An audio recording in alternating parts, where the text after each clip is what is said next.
c'était aussi très compliqué, parce qu'on a eu 9 annulations qu'il a fallu remplacer, qu'on a remplacé, et à chaque fois qu'on a remplacé, ça a fonctionné. C'est-à-dire General Electric fait un super concert hier soir, Maya Kamati fait un super concert, enfin tous en fait. Et donc d'un point de vue artistique, je crois que c'était une très belle édition. C'est aussi une programmation qui est lourde, hein. Il y a beaucoup de monde. On avait fait le choix de reprendre à plein, c'est-à-dire avec les 5 scènes, le même dispositif que celui qu'on avait laissé en 2019. Ce qui était un pari un peu audacieux. Bien sûr qu'on se serait facilité la vie si on se serait facilité la vie si on avait fait 2 scènes en moins, tu vois. Probablement qu'on ne nous aurait pas plus voulu que ça d'ailleurs, si on avait fait la grande scène et 2 scènes. Mais on n'avait pas envie. Il faut que les gens comprennent, c'était long et dur ce qu'on a traversé, et ça l'est encore. Mais pour nous, ce qui était important, c'était de pouvoir dire qu'on reprenait comme avant. Tout en sachant que c'était pas tout à fait le cas. On avait espoir que ce soit quand même plus souple que ce qu'on a eu. On y reviendra, mais bon voilà. Donc artistiquement, il fallait que ça soit une édition comme avant. Et le programme de départ qu'on propose, il est construit comme ça. Et à chaque fois qu'on a eu à faire face à un remplacement, on n'a pas fait des demi-remplacements. On a fait des vrais remplacements avec des artistes qui étaient à la hauteur et qui artistiquement étaient du même standing. On n'a pas cherché à faire des économies ou des pauquesses, tu vois. On est resté sur une ambition artistique qui a toujours été la même malgré les annulations.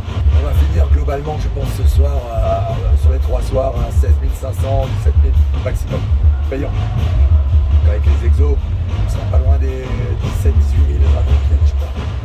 On va regarder à la fin, mais largement en dessous de ce qu'il fallait pour équilibrer le budget. C'était d'à peu près de 25 000. Il fallait 25 000 entrées, 4-25 000 selon le prix moyen. Donc on va pas équilibrer, c'est certain. Elles ont été respectées autant que possible, c'est-à-dire que voilà, il reste encore une visite ce soir avec le sous-préfet qui est venu les 3 soirs, vérifier, on a eu des corrections à apporter après le premier soir, on les a apportées hier soir. Il y a autant le premier soir, on nous a fait des reproches, autant hier soir on nous a complimenté sur le dispositif.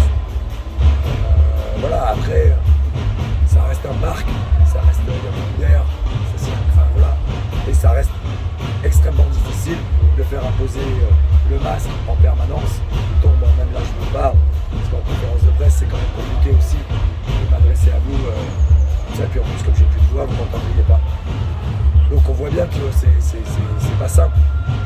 Je vois pas d'ailleurs,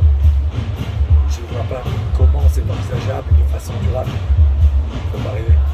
Donc voilà, on l'a fait, on est content de l'avoir fait, mais c'est pas quelque chose qui sera, à mon avis, qui pourra s'installer durablement. D'abord parce que ça ne correspond pas aux attentes de la population, c'est ça qui rend les choses difficiles. Il ne faut pas croire, c'est-à-dire que qu'est-ce qui rend les choses difficiles? Vous avez 2 catégories de spectateurs, ceux qui sont ultra respectueux, qui conservent le masque pratiquement tout le temps parce qu'ils ont le sentiment de se protéger, de vouloir vivre le festival tout en se protégeant. Ils n'ont d'ailleurs aucune agressivité à l'égard de ceux qui ne le font pas. Ils estiment que le masque, c'est avant tout leur propre protection. Voilà, ok. Donc là, on est dans un truc de liberté, ça fonctionne. Mais de l'autre côté, vous avez aussi des gens qui ne sont pas forcément d'accord avec le port du masque en permanence parce qu'ils ont le sentiment d'avoir été vaccinés et d'avoir fait l'effort de se protéger à travers la vaccination. Et donc ils comprennent mal ce double effort-là. Voilà, moi je dis ça, je donne pas de leçons, je raconte ce qu'on a vécu. Quand je dis on, c'est les 30-40 personnes qui ont été confrontées à ça tous les soirs, des retours de discours qu'on a. Moi je l'ai fait le premier soir pendant 2 heures. C'est long, 2 heures à dire aux gens, alors imaginez tous ceux qui l'ont fait toute la soirée. C'est sublime, j'ai plus de voix. Voilà, on est quelques-uns, donc à l'avoir fait, on s'est retrouvés le premier soir à venir en renfort. Julien, directeur de production, Thomas Noni, régisseur général, moi-même, André Gouraya, responsable unique de sécurité, que des personnes qui ont d'autres fonctions dans le festival. À un moment, chez Armière, qui est l'ouverture, on avait autre chose que ça à faire normalement. On l'a fait pendant 2 heures durant, et ça a été très compliqué. Donc, Moi, ce qui m'intéresse aujourd'hui, c'est de donner le retour d'expérience de ce qu'on a vécu.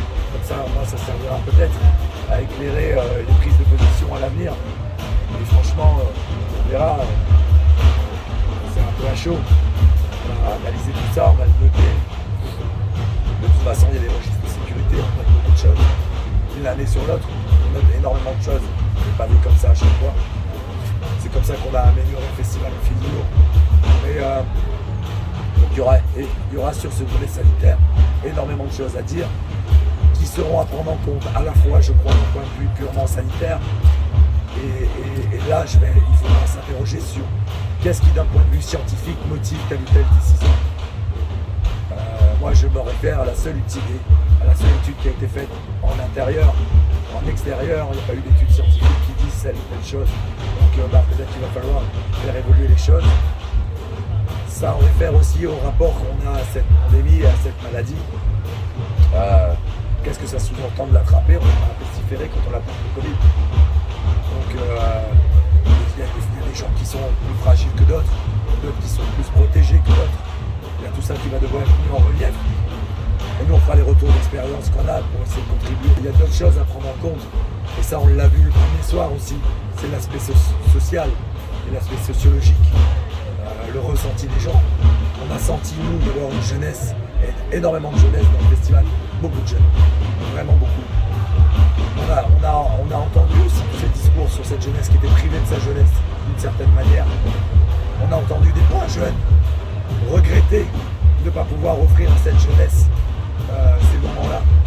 On a entendu plein de choses quand même qui font sens et qui interrogent sur qu'est-ce qu'on veut proposer à la population d'une façon générale et à la jeunesse en particulier dans les semaines, mois à venir, parce que il y a une énorme vague en Europe en ce moment.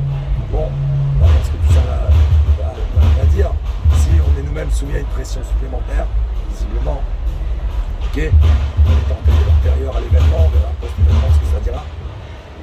Mais malgré tout, on peut difficilement nous dire qu'il faut à la fois vivre avec et puis ne pas vivre. Donc il faudra bien trouver des solutions. Et c'est pas en interdisant qu'on trouve des solutions. On trouve des solutions en essayant de faire des choses. En ça, nous, on est content qu'on nous ait permis de le faire. Voilà. Et c'était aussi important, au-delà de l'aspect financier, qu'on puisse le faire. Parce que de toute façon, on ne peut pas nous mettre sans casser les œufs. Donc, voilà, il fallait faire. On a fait. C'était dur, compliqué.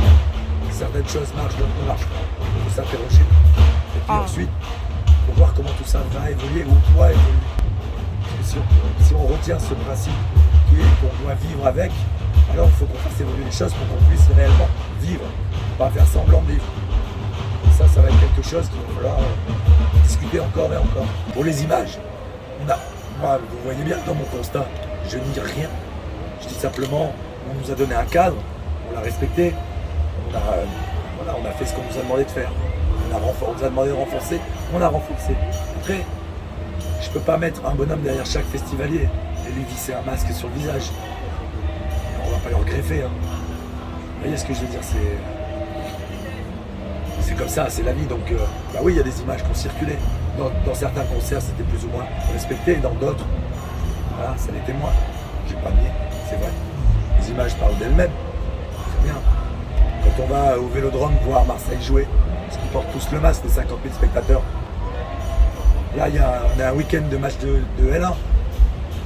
Ils sont à combien? 50 000 cas jours en métropole. Vous croyez qu'on va demander à tous les supporters de foot de tous les stades de France de mettre le masque et qu'on va envoyer des gars dans les tribunes et dire hey, mets ton masque s'il te plaît. Elles circulent ces images là ou pas? Elles font polémique ces images là ou pas? Non. Bon, alors si elles ont fait polémique chez nous, c'est certainement aussi pour d'autres raisons. Beaucoup moins avouables que celles qui sont évoquées là gentiment entre vous et moi. Celles-là, elles sont politiques, elles sont racistes.